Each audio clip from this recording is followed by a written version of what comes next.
এক সময় বাংলাদেশের জানপ্রাণ ছিলেন সাকিব আল হাসান। রাজনীতিতে নাম লিখিয়ে হয়েছেন কলঙ্কিত, দেশের মানুষের আস্থাও হারিয়েছেন। তবে যেটা তার আসল ঘর, সেই ক্রিকেট দলে এখনো সাকিব জানপ্রাণ। আর তাই সাকিবের জন্য প্রধান উপদেষ্টার কাছে তদবির করতেও প্রস্তুত সতীর্থরা। মামলার গ্রেপ্তারের হুমকি মাথায় নিয়েই পাকিস্তানের বিপক্ষে সিরিজ খেলেছেন সাকিব। বাংলাদেশের ইতিহাসের অন্যতম স্মরণীয় সাফল্যে ছিলেন দলের অংশ হয়ে, খেলেছেন দুটি টেস্টেই। তবে সাকিবের আগামী দিনের ক্যারিয়ার নিয়ে তৈরি হয়েছে সংশয়। দেশে আসতে পারবেন কিনা, মামলার গতিপথেই বা কেমন হবে, নানা প্রশ্ন যখন সামনে, তখন সাকিবের পাশে আছেন সকল ক্রিকেটার।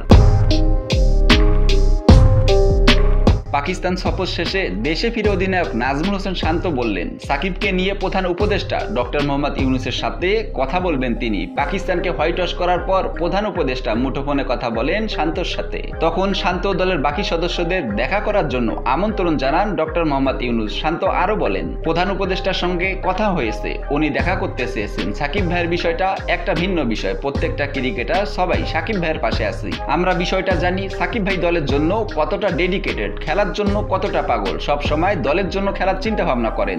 যদি এটা নিয়ে কথা ওঠে, হ্যাঁ অবশ্যই আমরা প্রত্যেকটা ক্রিকেটার সাকিব ভাইয়ের পাশে আছি।